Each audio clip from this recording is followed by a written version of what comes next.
palavra mais pregada na Bíblia, depois da morte e da ressurreição de Cristo. Aliás, antes já era, durante também. Agora a palavra mais pregada é essa. Isaías capítulo 52, versículo 13. O título é o sofrimento vicário do servo do Senhor. Eis que o meu servo procederá com prudência, será exaltado e elevado, e será muito sublime.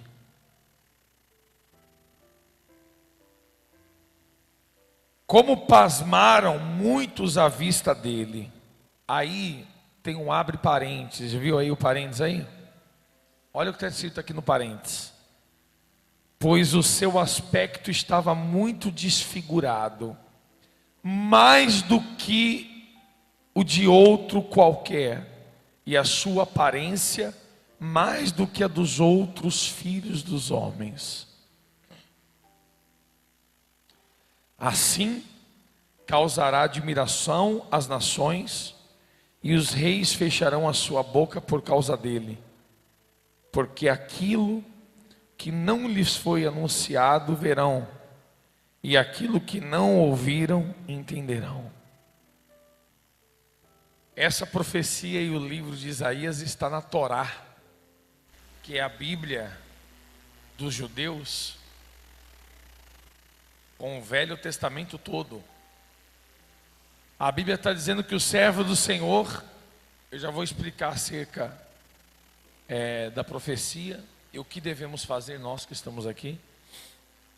A Bíblia diz que o servo do Senhor teve o seu rosto desfigurado mais do que todos os outros homens.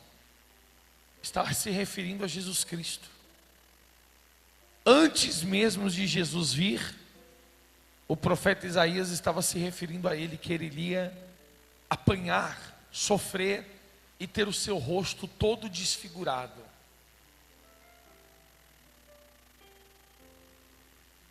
A Bíblia diz que muitos iriam pasmar com ele, porque Jesus ele defendeu uma causa, humanamente falando, impossível. Sabe qual é o meu maior sonho? Quer que eu seja sincero para você? Posso falar qual é o meu maior sonho? O meu maior sonho é que o nosso país e os países fossem regidos pela palavra, pela Bíblia. Exemplo. Qual é a lei do país dos muçulmanos, lá no Oriente? É o Alcorão. Qual que deve ser a lei que o ser humano tem que seguir? A lei é a palavra de Deus. Não estou falando da lei de Moisés, não, estou falando da lei da palavra.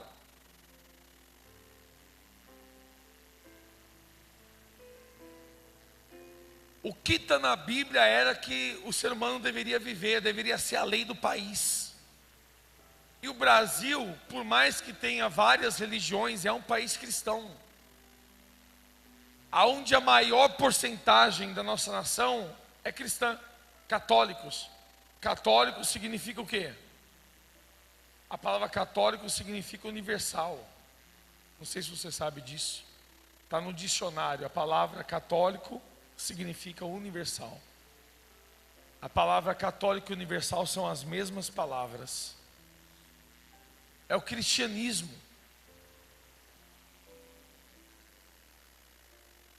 Como o maior número de pessoas são católicos, o nosso país é um país cristão. Nós deveríamos viver com base na palavra de Deus, com as leis da palavra de Deus. Pensou como ia ser maravilhoso? Pensou, todo ser humano tem que amar o próximo. Todo mundo que tem muito tem que ajudar o que tem pouco. Já parou para pensar nisso?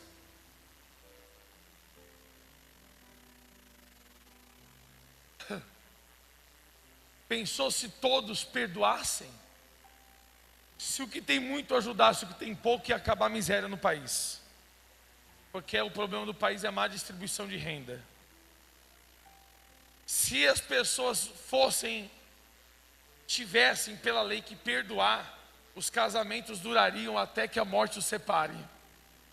Porque hoje em dia o que mais existe são jovens casais se separando. A média hoje do casamento não chega a 10 anos de casado. A maioria. Então Jesus ele veio para uma missão supostamente impossível. Jesus veio fazer o que? Ele veio tirar o sofrimento do povo. Qual era o sofrimento do povo? A lei de Moisés. A lei causava dor, sofrimento, a lei dava às pessoas. A lei trazia para as pessoas maldição. E Jesus veio para uma missão impossível, tirar aquela lei. Como? Trazendo uma nova lei. Todos que aceitassem Jesus iriam trocar, sair da lei de Moisés e entrar na graça, que é a lei de Jesus, que é o que nós vivemos hoje. Só que Deus sabia que Jesus o seu filho iria apanhar, sofrer, gemer, iria ficar irreconhecível, rosto desfigurado. E a Bíblia diz que ele causaria admiração entre todas as nações. E os reis fecharão a sua boca por causa dele. Porque aquilo que não lhe foi anunciado verão. E aquilo que não ouviram, aí eles vão entenderão. Quem creu em nossa pregação? E a quem foi revelado o braço do Senhor?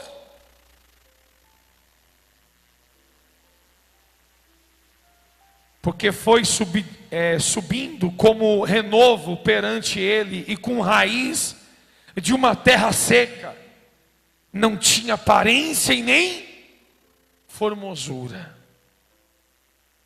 Olhámo-lo, mas nenhuma beleza havia que nos agradasse. Por que o profeta está dizendo isso? Porque normalmente todo rei vem como? Com coroas de ouro. Todo rei vem com pedras de diamante. Todo rei vem com vestes real, né? Aquelas vestes de linho, tecido importado. Todos os reis usavam joias. E Jesus, sendo o rei dos reis, não usou coroa nenhuma, não usou joia nenhuma. Ele veio para esse mundo sem formosura, sem riqueza, e ele disse: nem só de pão viverá o homem, mas de toda palavra que sai da boca de Deus. Me lembra até, acho que a Daiane não vai conhecer não, os irmãos aqui vão conhecer. Com os pés feridos, não podia ser aquele o meu Jesus. Onde está a sua coroa? Canta aí, vai, Cristiano, toca aí, toca aí. Quem conhece essa canção? Eu tentei achar Jesus como eu sonhei, e não estavas lá. Oh não, procurei quem tinha as vestes de um rei, e não estavas lá. Não entendi, não te vi pelos palácios da cidade, até que te encontrei. Quer dizer, a pessoa passou, procurou as vestes do rei, procurou a coroa, procurou, cadê o rei que tanto falam? Passou pelos palácios E não encontrou nos palácios, não encontrou coroa, não encontrou as vestes real, não encontrou nada de um rei. Até que a pessoa encontrou. Aí ela diz: com os pés feridos, não podia ser aquele o meu Jesus, onde está tua coroa de brilhantes, e porque se veste feito pescador, sua voz tão mansa, tua voz tão mansa, me falou: meu reino não é neste mundo, e jamais me encontrarias de outro jeito. E o bem maior da vida é o amor. quer dizer, a pessoa se depara com um homem, ela fala: ué, eu procurei nos palácios e não achei. Procurei um homem com uma coroa e não achei. Eu procurei um homem com as vestes real, com joias, e não achei. Aí alguém vira para a pessoa e fala: ó, o rei que você está procurando é aquele que está ali, pregado no madeira. Aí a pessoa fala: eu não posso crer, acho que não é ele não, é ele sim. Não pode ser. Os pés dele estão feridos. Por que um rei ia estar ferido? Por que um rei ia estar pregado no madeiro? Por que um rei ia estar ali se vestindo como pescador? E aí Jesus vira para a pessoa e fala: o meu reino não é nesse mundo. E o bem maior que existe não é coroa, vestes reais, tesouro. O bem maior que existe é o amor. Então, a Bíblia diz que ele não tinha formosura nenhuma. Quando Jesus veio para o mundo, ele veio tirar a ideia do ser humano, que a importância hoje sempre foi e sempre para o mundo vai ser: as pessoas mais importantes são as pessoas que têm dinheiro. Para o mundo não vale o que você é, para o mundo vale o que você tem. Se você tem posses, se você tem dinheiro, tem carro, tem casa, então você é importante. Se você não tem dinheiro, você não vale nada para esse mundo. Pode ver, se você tem dinheiro, os médicos te colocam no melhor hospital da Bahia e vai te operar ali, porque você tem dinheiro, os melhores médicos vão estar ali. Se você não tem dinheiro, você é jogado dentro do SUS. E seja lá no SUS, quando a pessoa é jogada e precisa de uma cirurgia, eles dizem: não tem aparelhagem aqui para operar. O mundo é assim, as pessoas valem pelo que tem. Aí Jesus vem e diz: as raposas têm os seus covis, os pássaros têm os seus ninhos, mas eu, por outras palavras, ele estava dizendo: eu que sou o Rei dos Reis, o Senhor dos Senhores, não tenho nem onde reclinar minha cabeça. Jesus vira para os discípulos e para o povo daquela época, que todo mundo naquela época já estava preocupado com dinheiro, e Jesus fala: não acumuleis para vós outros tesouro na terra, aonde o ladrão rouba, aonde a traça e o ferrugem corrói, mas acumulei tesouro no céu, aonde a traça e o ferrugem não pode corroer, e aonde os ladrões não escavam e não roubam. E o ser humano estava tão preocupado com coisas terrenas que Jesus disse: louco,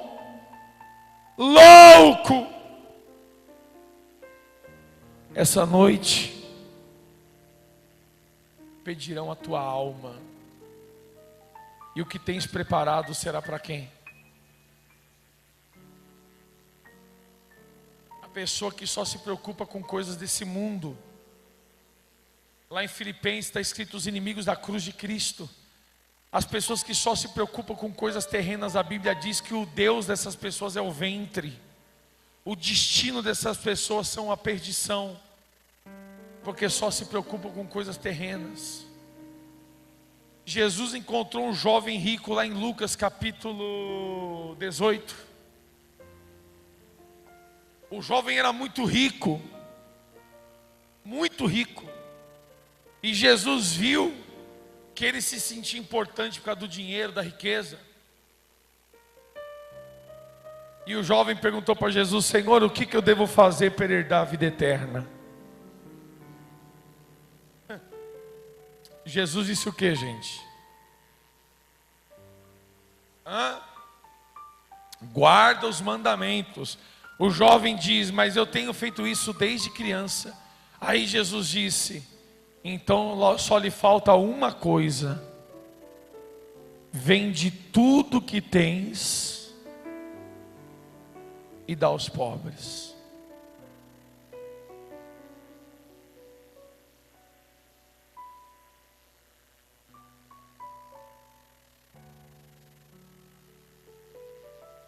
E se você analisar comigo todo o Novo Testamento, Jesus veio mostrar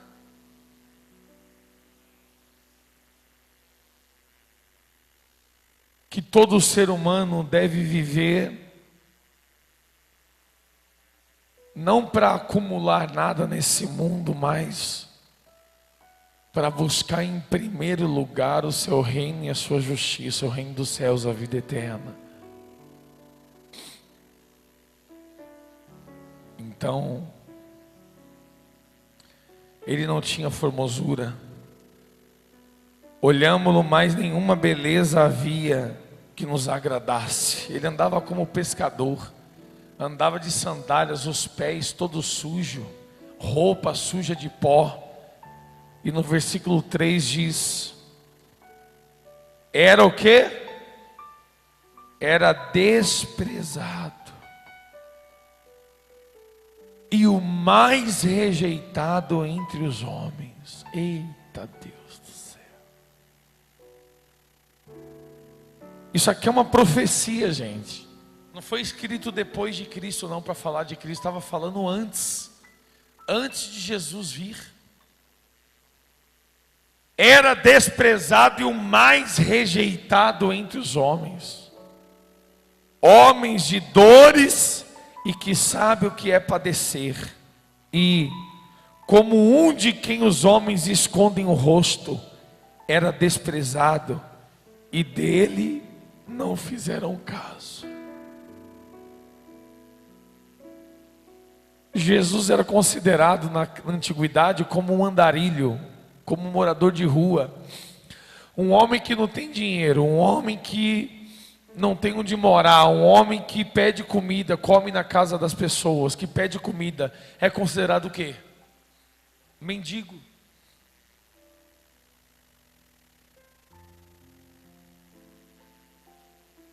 A Bíblia diz que ele era o mais desprezado. Quando você passa na rua e você vê um mendigo do teu lado, qual a importância que a sociedade dá para aquele mendigo?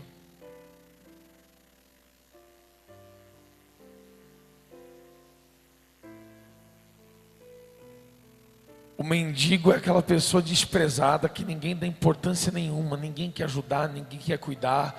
As pessoas têm medo e até nojo quando vem um mendigo, atravessa a rua e passa do outro lado.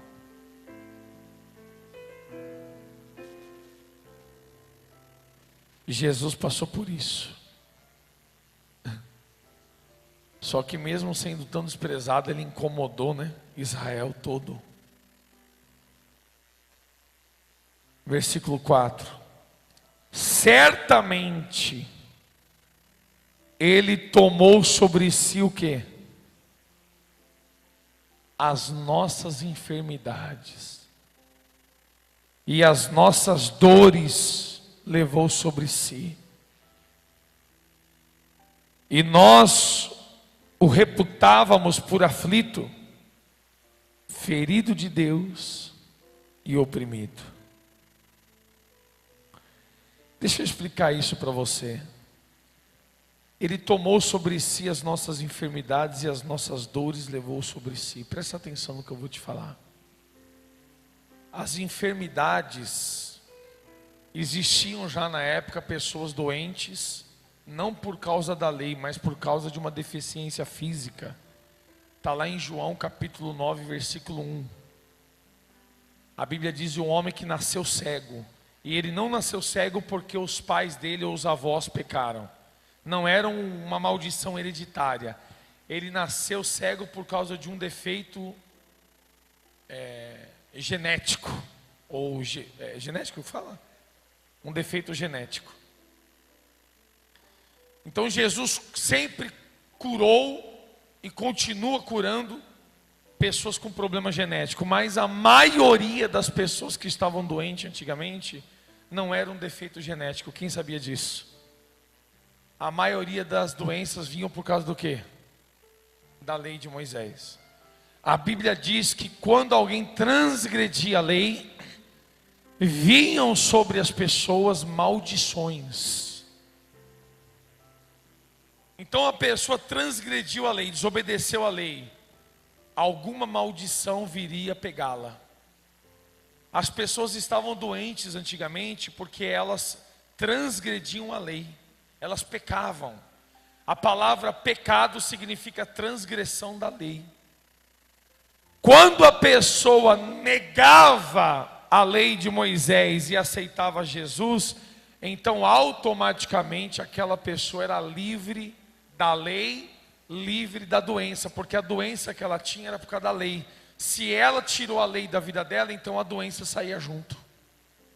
Quem está compreendendo? Está muito difícil o meu modo de explicar? Quem está entendendo perfeitamente, por favor?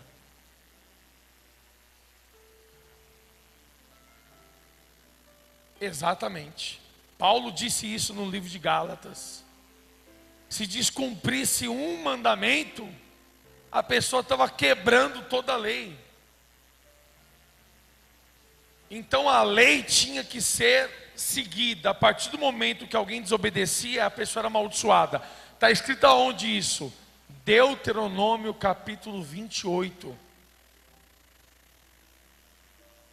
A partir do versículo 15, está escrito os castigos por causa da desobediência. E se não deres ouvidos à voz do Senhor teu Deus, que hoje te ordeno para que guardes e cumpras, virão sobre ti e te alcançarão todas as maldições.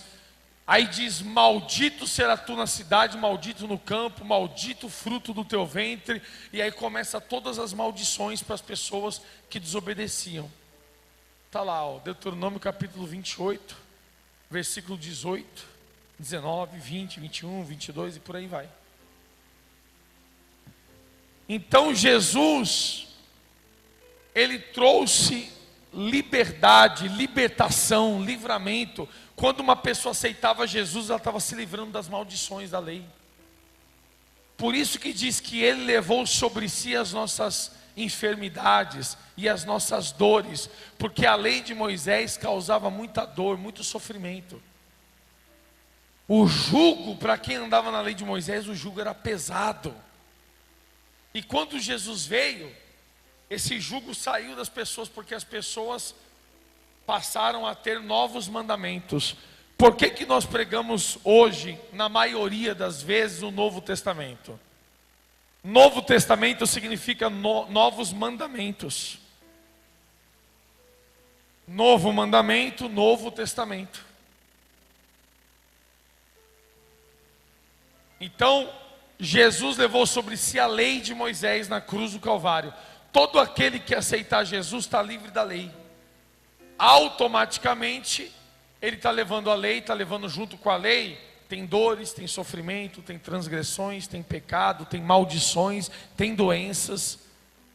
Ele levou sobre si a lei, carregando todas as maldições que nela existia. A Bíblia diz, no versículo 4, repetindo: certamente Ele tomou sobre si as nossas enfermidades e as nossas dores, levou sobre si, e nós o reputávamos por aflito, ferido de Deus e oprimido, mas Ele foi transpassado pelas nossas transgressões e moído pelas nossas iniquidades. O castigo que nos trouxe, que nos traz a paz, estava sobre Ele. e pelas suas pisaduras fomos. O que significa isso? O castigo que nos traz a paz. Olha que interessante. Se Jesus não tivesse vindo ao mundo, nenhum ser humano teria paz. Só para você ter uma ideia, eu já expliquei aqui, mas eu vou explicar de novo, porque tem gente que não estava na reunião. Quem pecou ontem, levanta as mãos. Ou anteontem. Quem peca todo dia? Suponhamos que cada pecado que você cometer, vai vir sobre você uma doença, uma maldição. É só um exemplo. Se você pecou ontem, hoje você já estaria como? Desesperado, pensando qual doença que vai vir sobre mim. Será que vai vir um tumor, um câncer, uma cegueira, uma surdez? Será que vai vir uma paralisia? O que será que vai vir? Como que uma pessoa vai ter paz, sabendo que cada pecado que ela cometer vai vir uma doença e uma maldição sobre ela? É assim que o povo do passado vivia. O povo do passado não tinha paz, por quê? Eles tinham que andar assim, ó.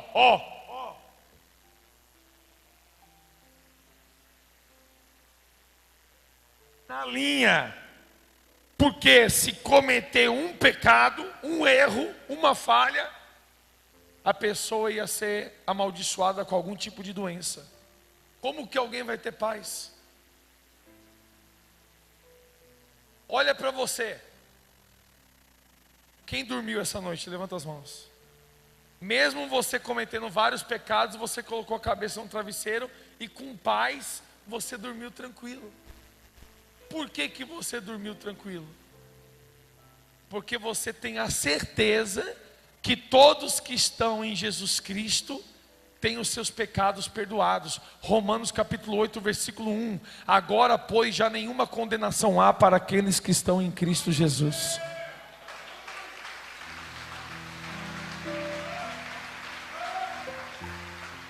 Primeira epístola de João, capítulo 2, versículo 12, está escrito: e os nossos pecados estão perdoados por causa do seu nome, o nome de Jesus Cristo. Quer dizer, como você sabe que os seus pecados estão perdoados, então você consegue ter o quê? Você consegue ter paz. Então, por causa do sofrimento dele, está aqui. Mas ele foi transpassado pelas nossas transgressões e moído pelas nossas iniquidades. O castigo, quer dizer, ele foi castigado. O castigo que nos traz a paz. Por causa do castigo dele, hoje nós temos paz.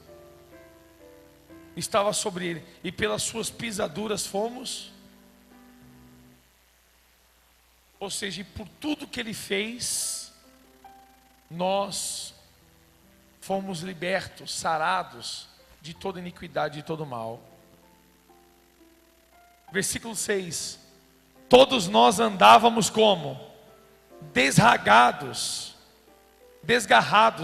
como ovelhas.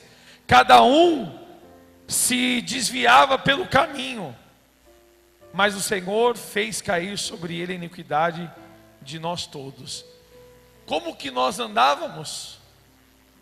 Desgarrados, cada um seguiu o seu próprio. Vê se não é. Você vivia como dava na telha. Eu vou encher a cara de cachaça e ficar aqui chapado, porque eu vou ficar bem. E aí a pessoa bebia. O outro, eu vou usar droga e vou ficar doidão e eu vou ficar feliz. O outro, eu vou para balada, eu vou beber, eu vou me prostituir, eu vou pegar tantos homens ou tantas mulheres. E a pessoa achava que isso iria lhe trazer felicidade. Todos estavam como as ovelhas desgarradas, perdidas, seguindo os seus próprios caminhos. Aí o que Deus fez? O Deus Pai fez cair sobre ele, o Deus Pai, todas as iniquidades de nós todos. Ele foi oprimido e humilhado. Jesus foi oprimido ou não foi? Foi humilhado ou não foi? Mas a Bíblia diz aqui, ó, não abriu a boca. Como o cordeiro foi levado ao matadouro, e como ovelha muda perante os seus tosqueadores, ele não abriu a boca.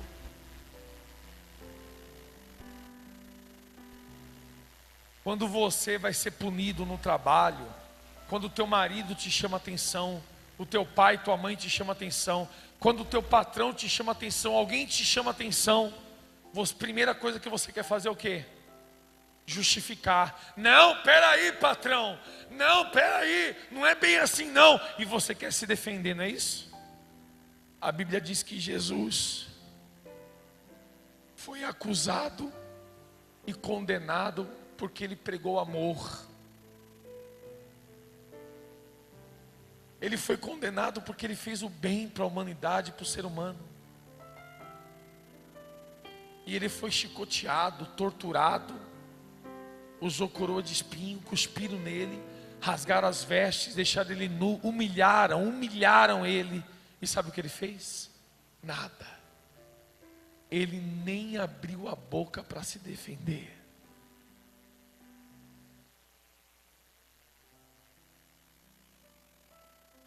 Porque ele sabia que tinha que passar por aquilo para poder nos salvar da perdição eterna, da morte.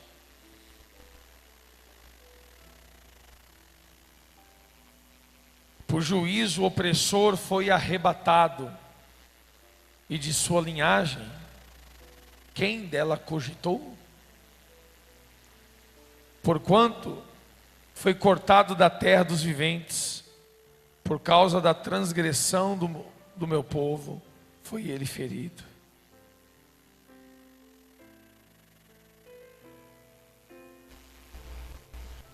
Tudo isso o Senhor passou. E hoje a salvação que estava longe dos gentios, que somos nós, está perante nós. Eu pedi para preparar uma surpresa para vocês. Vocês vieram para a igreja hoje sem saber, mas eu pedi para preparar a Santa Ceia. E nós vamos fazer a Santa Ceia da ressurreição hoje, por amor de Cristo. Gostaria que toda a igreja ficasse em pé.